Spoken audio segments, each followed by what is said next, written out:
So, yan guys. So, this is the part 2. Part 2 ng ating session sa triple integral. Okay, so kanina, okay, so sinolve natin is yung question 4. Ngayon naman, mag-jump tayo sa question 7, which is medyo mas complex lang siya ng konti. Pero, I think, caring-caring nyo naman yan. Okay, kayang-kaya natin to. Okay, so tulad nga ng sinabi ko sa nakaraang video natin, okay, ang mga steps, ang pinaka vital or crucial part ng pagsasolve ng triple integral na alam ko na pinaka nahihirapan tayo lahat is pagkuha ng limits, which is yun yung pinakaunang step. Kailangan lang naman natin is limits. Kapag nakuha natin yung limits, mabilis na natin siyang ma-solve. Okay? So, in our case, ito, ang problem natin, basahin ko lang. Sabi niya dito, evaluate the triple integral of the function 4y squared over the region E dv, where E is the region below z is equals to negative 3x squared minus 3y squared and above z equals negative 12. So, dalawang function ay binigay niya. Meron tayong negative 12, tapos meron tayong negative 3x squared minus 3y squared. Okay, so dito, check muna natin tong 3y squared. Alam nyo na ano to? Tama, it's a sphere. Kasi, or kapag sa xy plane, kapag ano lang yan, it's a circle. Kasi same sila ng coefficient, leading coefficient or yung constant. Which is, constant tuloy, coefficient, which is yung negative 3 sila pareha. So, sphere yung mga yan.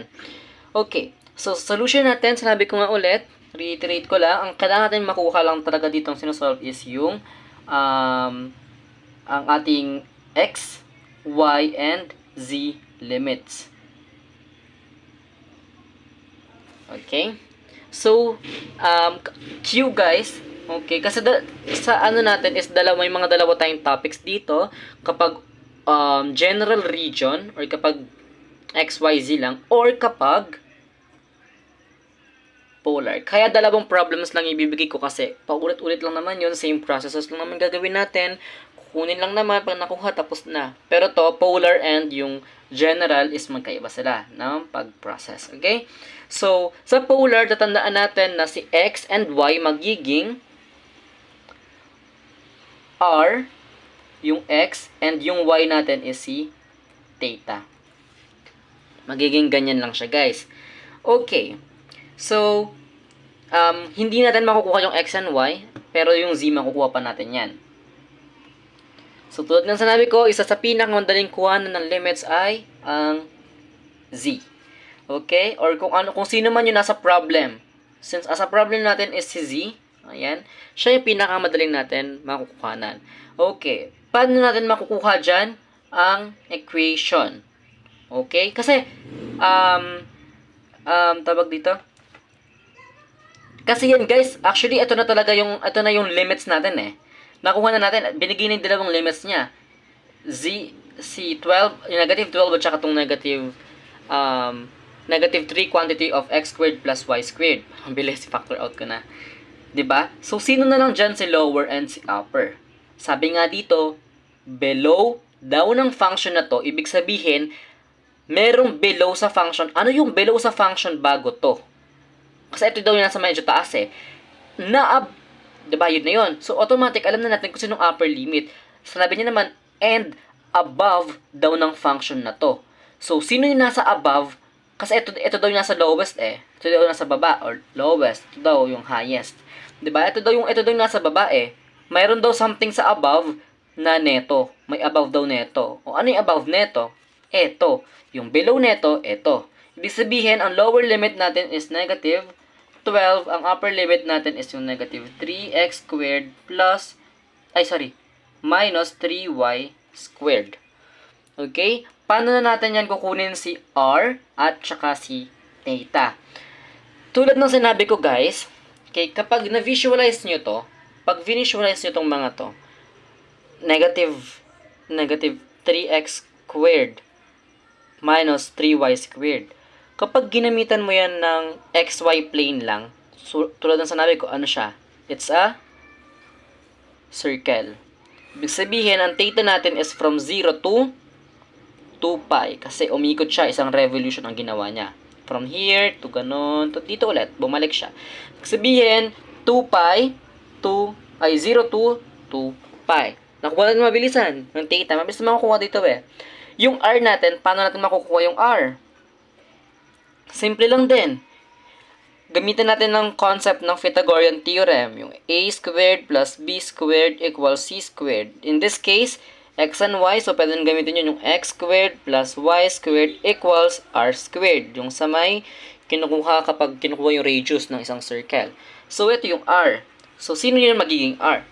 Equate na natin. Ang gagawin natin dyan, mabilisan, equate natin itong dalawang equation.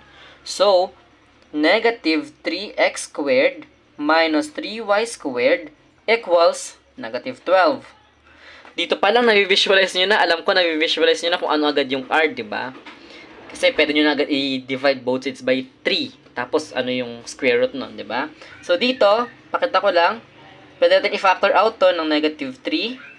Okay, x squared plus y squared equals negative 12. Oh, divide both sides by negative 3. To magiging simply x squared plus y squared equals 4. O, ito, ano bang square root nito para magiging ano siya? X squared plus y squared equals 2. Ganyan siya. So, ito yung magsisilbi nating r. Same na sila dito. Diba? So, ito yung r natin. R natin yan, therefore, is 2. So, kapag ganyan, wala naman ibang equation. So, ibig sabihin, 0 to 2 yun. 0 to 2. Okay, so yun na. Nakuha na natin agad yung limits, di ba? Mabilis na natin siyang natapos. Kaso, ang problema, ito pa. Kaya hindi pa siya agad-agad. Okay? So, ilalagay natin siya sa ating triple integral. So, kapag ang i-equate yan is triple integral of yung 4y squared dv. Magiging ano yan? Oh. Tandaan guys natin dito, kapag dv na natin, kapag polar, okay? Kapag polar na, ang ating equation ay magiging r dz dr d theta. Dapat laging nasa huli itong ating theta. Okay? Naintindihan? Dapat laging nasa huli ang ating theta. Hindi sila pwede mag-interchange. Tapos, ito dapat, itong dr natin, dapat medyo constant lang to. Dapat constant. Or ano dapat yan? Number lang. Pwedeng square root, pwedeng, tawag doon, pwedeng fraction, ganyan. Pero dapat number. Wala dapat siyang variable na kasama. Okay? So, in our case, y squared to. Tikin ko na. 4y squared dv yan. Okay? So, dyan, tulad nga sanabi ko, dapat, ang nasa outer natin si theta. So, 2 theta to 0. Tas yung ating r dapat yung nasa gitna, which is, yun ay, saan na yun ito? 0 to 2. So, 0 to 2. At ang ating tawag doon, ang ating dz, or in terms of z, ano yon. So guys, para mabilisan natin, para hindi tayo magsisimplify, kasi kung magsisimplify pa tayo dyan, medyo mahaba-haba. Okay? Sige, after ito, papakita ko sige paano yun, kung bakit di na natin masyadong need yun. Para nga mabilisan, diba? Ito yung purpose ng video natin, is para mabilis natin masosolve. Kasi what if limited lang yung time na binigay ni sir, diba? Tsaka, tama naman to eh. Walang mali sa solution natin, walang mali. Ang ano lang is, naka-shortcut lang siya. Unless, instructed ni sir doon na dapat complete solution. Walang mali. Doon, medyo mahirapan tayo. And I hope, makakaget along tayo sa ganun. Okay? So, dito, ang z nga natin is ito. So, from negative 12 daw, so ito yun, lower limit, negative 12, wala tayong problema doon. Kaso magkakaroon tayo ng problema dito, kay negative 3x squared minus 3y squared. Bakit? Kasi meron siyang variable na ano, x and y, which is hindi natin to need. Hindi natin to need. Anong need natin? Dapat nga, it's either r, dz, or dapat r, z, or theta lang dapat ang meron tayo sa function. Eh, bakit meron tayong x and y? Ano pwede natin gawin dyan para ma-eliminate? Tandaan natin guys, babalik tayo sa dito. Ganang concept. Okay? Yung x squared daw plus y squared equals lang daw kay r squared. Which is yung r squared, okay sa atin yun kasi yun yung kailangan nga natin r eh. 'Di ba? So, paano natin gagawin yan na ganyan? So, from negative 3x squared minus 3y squared, tulad ng ginawa ko, pwede kong i-factor out yan ng 3x squared plus y squared. Ayan. Same lang yan, di ba? O, ano mapapansin nyo? Eto, simply, eto. Naka-equal sila. Naka-equal, may equal sign. Ibig sabihin, same lang yan. So, pwede kong gamitin interchangeably. So, pwede kong gawing 3r, negative 3r squared. That's it. Okay? So, pwede kong palitan agad to ng negative 3r squared, yung upper limit ko. Okay, anong next problem natin na mapapansin nyo? Ang ating function na 4y squared. Bakit? Meron na naman siyang variable na y. Paano na naman natin ito i-eliminate? Ngayon, hindi natin siya basta-basta ma-eliminate using the Pythagorean theorem. However, meron tayong rule o meron tayong sinusundang utos when it comes utos na sa polar coordinates in triple integrals, wherein sabi niya dito, yung x daw natin ay equal lang daw kay r cosine theta, wherein si y is equals daw kay r sine theta. Okay, so paano niyan? Eh di pwede natin ito i-input. Diba nga, itong y nga, ito yon, y lang. Pwede mo siyang gamitin interchangeably. So, pwede magiging yung 4 ko, tas yung y na yon, papalitan ko yung y neto. So, r sine theta, yung squared, wag kakalimutan, squared. Ito. Pwede yan. Since di ko alam kung allowed tayo mag-calculator, pero if ever man hindi, magiging ganito yung itsura lang din yan. Okay, i-simplify using rules of exponents. Okay, so 4r, then since may squared yan, tapos ito rin, kasi ano siya r sine theta times r sine theta. Dalawa to, so may mga square dapat yan. Sine squared theta. Okay, ayun lang.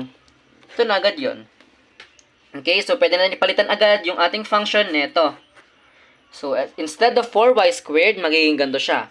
4r squared sine squared theta. Wait. Para na siya. Kasi buo yan i-integrate natin eh. Tapos, next natin, tulad dito sinabi ko, yung dv. Yung dv natin ay r dz, which is, bakit dz? Kasi ito dapat yung mauna. Tapos ito, in terms of r, so dr and d theta. Okay, ito na yung working integral natin. Guys, hindi ko na rin siya papakita kung paano isosolve. Alam ko, kaya nyo naman na yan. Okay? So, yun. Feel ko alam nyo naman na yan. So, sana, wala tayong magiging problema dyan. Okay, so dapat ang magiging answer natin dyan, magkakaroon tayong same answer na 64 pi. Yan ang ating answer. Okay? Make sure same tayong answer. So, kunin nyo na lang. Okay, tulad nga sinabi ko kanina, papakita ko kung papaano yung tawag dito, yung kunwari, tawag doon, hindi mo pa siya kinonvert ng ganito. Hindi pa siya naka-r squared. Medyo mahirap, di ba? Susundan ko pa yung x. So, magpapalit-palit pa ako nun. So, eto na lang muna. Tatanggalin ko na muna to ha. Ito lang kunwari. Kunwari, integral ng negative 12. Ano to ha? Additional info. Yan. Additional info lang yan ha. Huwag kayong mag-ano ito. Ito yung final answer. Pinapakita ko lang siya. So, yung upper limit ko is yung negative 3x squared minus 3y squared. Okay, tas 4y squared. Tapos, yung dv nga natin is simply, ilipat ko na lang siya agad ng in terms of z. Okay guys, in terms of z ko na lang muna siya agad. Ito na lang, puputulin ko na yung rdr, d theta, kasi tinanggal ko rin naman to, diba? So, yan, r dz. Kanya na siya. Kaso nga, dapat nga, naka-ano pa yan. Tawag doon, naka-z. So, ito yan, integrate natin to buo niyan. Okay. Kapag ganyan, iti-treat lagi yan constant kasi wala ka namang z. So, magiging ano lang yan. Evaluate natin kabuda. So, magiging 4y squared r yung integration ng dz ay simply z. Evaluated from negative 12 to negative 3x squared, negative 3y squared. Yan. Next nyan, i-input lang natin. So, magiging 4y squared r multiplied by negative 3x squared minus 3y squared minus 12, negative 12. So, magiging positive na agad 12. Okay? Tapos, lipat natin yan. Magiging ano lang yan. Negative 12 y squared x squared r minus 12 y4 r plus 48 y squared r. Ito na yon. Kaso nga, tulad nga ng sinabi ko na naman, hindi natin need yung x and y. Dapat in terms of r or z or theta siya. Okay, paano na naman yun, di ba? Yun nga yung problema, masyado siya nagiging mahaba. So, dito makapansin nyo, wala na tong plus, di ba? Mas nahirapan tayo dyan kasi pwede na itong isimpleng r nga, kasi wala siyang plus. So, gagawin natin dyan is eto, gagamitin natin yung rules, which is yung, saan na yun? Ito, gagamitin tong rules na to. So, kailangan yan, magiging ano siya, negative 12. Yung y natin are yung r sine theta squared, r cosine theta squared. Ito na yon yung first term. Second term, minus 12 multiplied by yung y raised to 4 natin, which is r sine theta raised to 4 r. Third term, plus 48 times yung y nga dan is yung r sine theta. So, r sine squared theta ito. R sine raised to 4 theta. Yan. R. Diba? Tapos to, simplify mo pa to. Algebra mo. What if? Algebra mo, nagkaroon ka ng pagkakamali mo dyan. Diba? Hindi naman natin mapaperfect lagi eh. Hindi naman natin nakukuha lahat. Tama. Okay? So, what if nagkamali ka dyan sa algebra mo? Wala din. Lagot ka. Diba? So, may chance pa mamali. So, pwede na agad i-shortcut na ganon. Diba? At least, what ay naging problema. Pero sige, since, pwede na yan. Integrate mo lang yan. Eto, pagsama mo yan, magiging 4r cube, kasi may r ka pa dito, sine squared theta. Tapos since wala kang z sa mga variables na to, mag-add ka na ng z para matanggal tong dz. Evaluate mo yan sa ganito, from negative 12 to 3r squared, hanggang sa makukuha mo na yan. Okay? So, good luck sa midterm exam and I hope manatutukan kayo ngayong hapon. Thank you guys!